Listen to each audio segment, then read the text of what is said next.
Hablar de literatura nos lleva siempre a hablar de la vida y esto hemos hecho con Fanuel Díaz a lo largo de esta conversación. Y me interesa saber y conocer su punto de vista precisamente de lo que hablábamos hace un momentito, de ver cómo la literatura recoge las vivencias, pero también las fantasías. Y en el tema de las fantasías, uno piensa en la ciencia ficción, piensa en Julio Verne y en cómo lo que él escribió se cumplió con sobras. Estamos hablando ahora de nuevos autores de literatura que están viendo, ¿no?, ese foreseen que dicen los gringos, ese futuro que tenemos, el de la robótica, el del Internet de las cosas, pero que va mucho más allá. Autores, líneas que nos dejen entrever ese futuro que tal vez ahora parece como fantasía, pero que luego no lo será. Sí, yo pienso que la ciencia ficción tuvo un tiempo muy maduro y hay un autor maravilloso que se llama Isaac Asimov. Así es. Que se planteó mucho sobre todo en la exploración del espacio y creo que la ciencia ficción de alguna manera en un momento histórico fue como muy foreseen, que tú dices, ver sí. hacia adelante. Hace poco estuve con una persona que trabajó en la NASA en la preparación de los viajes de Apolo, y él dice, cuando se hacían los cohetes, cuando se hacían esos elementos espaciales, algunos pensábamos que eran exactos a los que describía Julio Verne, ¿no? Sí, y prácticamente él ubicaba en Cabo Cañaveral, sí, el lugar de lanzamiento. Y entonces dice, no sé si es que Julio Verne se adelantó o nosotros copiamos lo que dijo el libro. De alguna forma se construyeron las naves espaciales con las ideas que trajo Verne. Sí, bueno, Verne se le considera como el padre de la novela de anticipación. De anticipación, que de alguna claro. manera pues es la protoforma de sí, pero en su momento era ciencia ficción, claro. Exacto.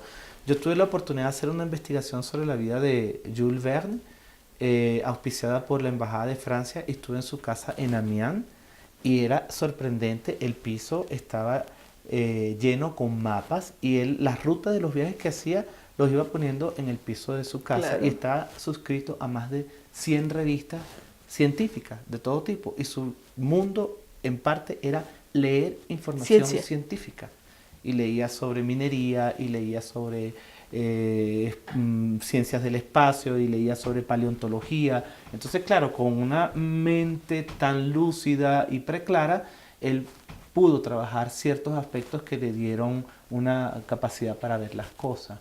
Ahora me estoy leyendo a Úrsula K. Le Guin, que es una autora maravillosa, con la serie de Un mago de Terramar, que por cierto está en las lecturas del posgrado Gretel, que estaba comentando, y también es una autora de ciencia ficción, pero la ciencia ficción tiene matices, hay una ciencia ficción como Lovecraft que está más vinculada al misterio y al terror, hay otra que está más vinculada a lo que acabamos de hablar de la sombra. Al avance científico. Sí, y hay otra que es, pero no sé, yo me pregunto ahora que la ciencia ha avanzado tan rápidamente, si le habrán dejado el tiempo suficiente para que la gente pueda anticiparse a lo que eso es lo que te estaba preguntando. Sí, porque como que la ciencia va a millón, sí. Y entonces los autores no tienen tiempo de jugar a la distancia para ver qué va a pasar, porque ahora ya para uno era impensable, pero yo creo que uno de los grandes inventores, pero no lo digo yo, es obvio, Steve Jobs, ¿cómo crea la tablet? Y que ahora tú ves a niños que le hacen a los libros así. Así es. ¿Verdad? Entonces, lo táctil ya lo impuso. Y hay movimientos de dedo que nosotros nunca hacíamos como para agrandar. O el sweep. Entonces, creo que él cambió notablemente la forma de consumir información. Y yo creo que ese es un visionario. Ya claro, no y cuando hablamos de las impresiones 3D, pues de clonaciones, de tantas cosas lo que sí impresionantes. Escuché en estos días que me llamó la atención es que las plataformas marinas, estas que se utilizan para la explotación petrolera, van a ser ciudades en un futuro. Y que como van a estar en el mar, no tienen regulación o no están en un país. Entonces, que comunidades de personas que crean en una forma de vivir particular, hippies, bueno, ejemplo, ya se está hablando de los libertarios, ¿no? Sí. De que están inclusive adquiriendo territorios para transformarlos en ciudades extraterritoriales, diríamos Sí, así, ¿no? entonces quizá más que buscar en el espacio, ahora a lo mejor buscamos en la misma Tierra y será pues una permanente Claro, búsqueda. pero es la ciencia de lo micro y es la ciencia de lo macro, ¿no? Cuando uno piensa que los investigadores están ahora, los biólogos y los médicos tratando de aliarse con las bacterias para que la era post-antibióticos no nos coja desarmados y que tengamos ya aliados que ayuden a controlar las enfermedades. Y los aliados los tenemos dentro de nosotros. Entonces, Sí. imagínate, seres humanos aliados con bacterias. Esa va a ser la medicina del futuro. Sí, es probable que haya Pero eso no lo tantas dice la cosas. ciencia ficción, eso lo dicen los Sí, científicos. sí, porque yo Entonces creo que no la le queda ciencia, tiempo a la literatura sí, para no le queda prevenir, tiempo, porque para ya, predecir, para sí, eso es lo que, Sí. a eso me refiero, porque ya la ciencia está haciendo su propia ciencia ficción,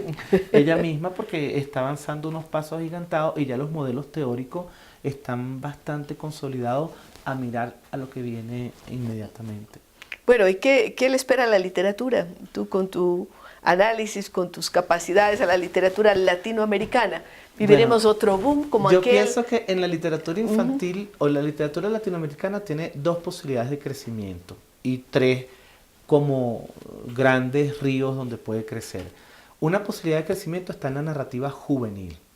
Yo pienso que los autores de narrativa juvenil en América Latina han crecido Y tienen están mucho para haciendo- crecer. Y tienen mucho para crecer. El otro en el territorio del libro álbum. Creo que América Latina está dando sobre todo fusiones muy interesantes visuales desde nuestra perspectiva, sin estereotipos, pero tenemos una marca.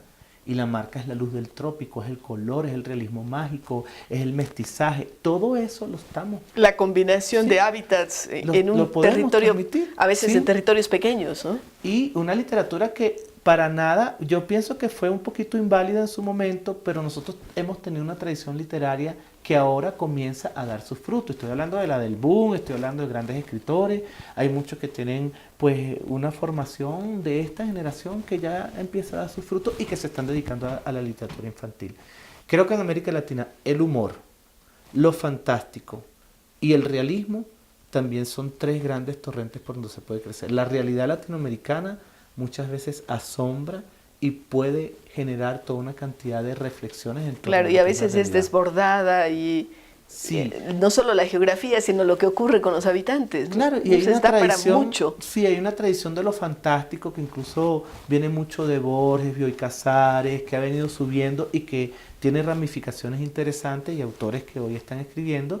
Me llama la atención, por ejemplo, hay un antillano que se llama Roland Colástica, que es excelente narrador porque bebe toda la fuente de los griots de Senegal y hace unas puestas en escenas maravillosas, y él acaba de publicar un libro con Editorial Norma que se llama Estallidos en mi cabeza, y una isla como Curazao en ese ambiente exótico conecta a un chico hijo de holandeses y a un negro que están en orillas opuestas y logran unirse a pesar de estar en una sociedad postcolonial.